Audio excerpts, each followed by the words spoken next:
Այսօր գնահատելով իրավիճակը, նաև նախորդի իրավիճակը, ինչպես եք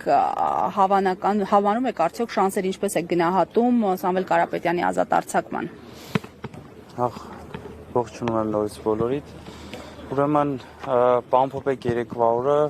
ժամը 2:30-2:45-ի սահմաններում դատը հետաձգվեց մինչ այս պահը, դատական նիստը արդեն սկսվել է։ Ինչ վերաբերվում է մեր գնահատականին, եթե գնահատականը լինի իրավական մասով, այդ մասով կարող եմ ասել, որ եթե իրավական գնահատական որևիցե մեկը եւ ոչ իրավաբան ոնց որ ես տամ, դա այն է, որ այս ամեն ինչի մեջ մենք չպետքա լինենք եւ Սամվել Կարապետյանը չպետքա գեթ 1 վայրկյան լիներ ձերբակալված կամ կալանավորված։ Ամեն ինչից անկախ չեմ վախեն այդ բառից, բայց հույս ունենք, որ դատավորը իր վճռի մեջ կլինի օրենքի սահմաններում եւ ոչ այլ միջնորդություններով, ոչ օրինական։ Փաշինյանը շարունակում է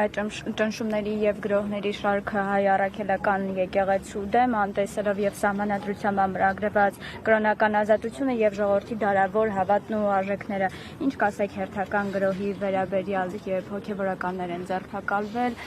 թեմի առաջնորդը անհետացել է։ Այսօր ինչպես բոլորս տեսանք, հերթական անգամ հարձակում է հայ առաքելական Սուրբ եկեղեցու վրա եւ երկրի վարչապետի աթոռը գրոհած պահած մարդը ինչ է անում, որևիցե մեկը կարա բացատրի ինչ է անում։ Եթե մեր սրբազան հայրերը կալանավորված են ու որևիցե տեղ, որևիցե մեկը մտածում է սա ինչ որ քաղաքական խոսույթների պատճառով է կամ քաղաքականության մեջ խառնվելու պատճառով է, բա սա ինչի պատճառով է, սա ինչի համար է, ուր ենք գնում սենց, ինչի ենք լռում կամ ովքեր որ լռում են, ինչ են լռում, բարեփոխումները այսպես չեն անում, էսի խայտառակություն է, Ես ուղղակի չեմ կարա ես հանրային բառ գտնեմ, որ ասեմ, այն էլ ձեր ներկայությամբ, թե սա ինչ է։ Ունենք եպիսկոպոս եւ 6 հոգեվորականներ, 8 արդեն 8։ Դե ինչ ասեմ ես։ Ինչ ասեմ, ժողովուրդ ջան, ուր ենք գնում։ Գնում ենք թուրքացման, գնում ենք ինչ եկեղեցին են ուզում փակեն, ինչ են ուզում արածելն են, այս մարդիկ մարդ ասելուց էլ մարդ վատ ազգում, որ մարդ ասում, այս չի կարա շարունակվի, և այս ամեն ինչի մեջ ներողություն, և ես հայտարարում եմ ու ժողովրդին դիմում եմ մեր հայ ազգին, ասում եմ ժողովուրդ ջան, մեր միակ փրկությունը, մեր միակ քրիստոնյա մնալու փրկությունը Սամվել Կարապետյանի ազատումն է, Սամվել Կարապետյանի շուտապույտ ազատումն է, մեր մեջքին կանգնելա, որ մենք այս խայտառակությունից դուրս գանք ուղղակի։ Այսպես չի կարող շարունակվելու համատեքստում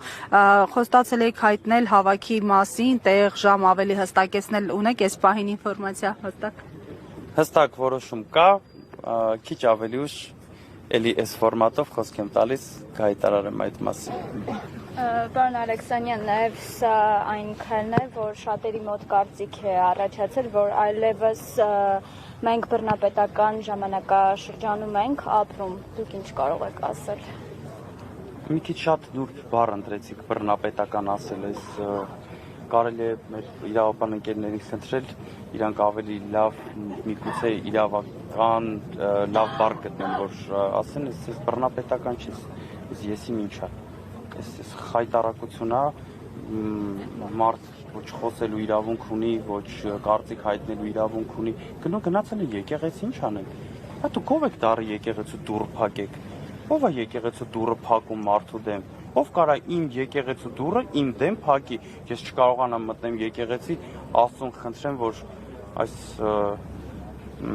վատ ժամանակներից օգնի, որ դուրս գանք, զենքով գնալ եկեղեցի, մասկով գնալ եկեղեցի, խոմ դուք հիվանդ չեք, չի կարելի չէ, ես ես հավաստիացնում եմ, ներքին համոզմունք ունեմ, մեր ոստիկանները, այն մարդիկ, ովքեր որ երևի թե, բայց ներքին համոզմունք ունեմ, անկեղծ ասած, որ ճարահատյալ գնում են այդ քայլերին, իմ կարծիքով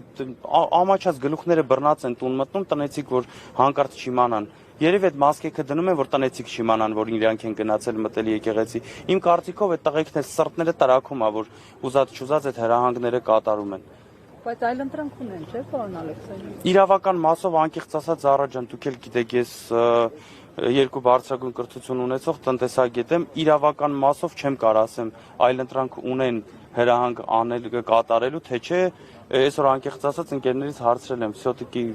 կարան չանեն, թե չեն կարա չանեն, զերծ կմնամ այս պահին մեկնաբանել։ Հանրահավաքի մասին էլ Հանրահավաքի մասին քիչ 1.5 ժամից կասեմ։